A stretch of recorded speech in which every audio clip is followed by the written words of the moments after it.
آپ کا جو فیملی بیک گراؤنڈ ہے اس کا کسی طرح انٹرٹینمنٹ سے، میوزک سے کوئی تعلق جی والد صاحب کو شوق تھا سننے کا شوق تھا، گانا لیکن سننے وہ اس طرح بجانے کا یا ہاں جی، گانے کا شوق نہیں تھا. جی جی تو آپ کو اس انڈسٹری میں آنا کیسا لگا؟ کیونکہ یہاں تو بڑے بڑے یہ گھرانے ہیں نا، پٹیالہ گھرانہ، شام 84 گھرانہ، بڑے بڑے گھرانے ہیں. ہاں جی. ان گھرانوں کے بڑے بڑے جو ستارے ہیں وہ یہاں موجود ہیں، ان میں اپنی جگہ کیسے بنا پائے آپ؟ بس وہ اللہ تعالیٰ رستہ بناتا رہا کہ ہمیں چینلز جو وہاں پہ اس وقت جو تھے تو اس میں پھر میرا ہلکے پھلکے پروگرام میں نے کیے پنجابی کے، جس میں دلدار پریز بھٹی مرحوم ان کے پروگرام کرتا رہا، پنجابی کرتا رہا.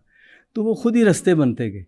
پریس بھی اس وقت بڑا سپورٹ کرتی تھی. اچھا. اخبار جو وہ ہمیں پروگرام ان کے ہوتے تھے تو وہ ہمیں بڑا نئے آرٹسٹ کو ویلکم ہوتا تھا بہت زیادہ. اچھا. میں بھی تھا اور بھی آرٹسٹ میری ہم اثر جو ہیں ہم اثر اس میں کون تھے آپ؟ مثلاً میرے ہم اثر میں عدیل برکی صاحب ہیں. اچھا، عدیل برکی صاحب. ایک نعیم الحسن تھے وہ مرحوم، وہ تھے. پھر انور رفیع صاحب اور اس طرح اور بھی کافی. رفیع صاحب کو تو میں نے سنا ہے. جی بالکل. تو کافی ہم اثر آرٹسٹ جو تب پتہ کیا یہ تھا کہ نیا انوکل عالم والوں کو جب اب بھی ویلکم کیا جاتا ہے تب بھی ویلکم کیا جاتا تھا. تو یہ نہیں ہوتا تھا کہ بڑے جو لوگ جو آپ کو جھنک کے پیچھے کر دیتے، وہ بڑا سپورٹ کرتے تھے.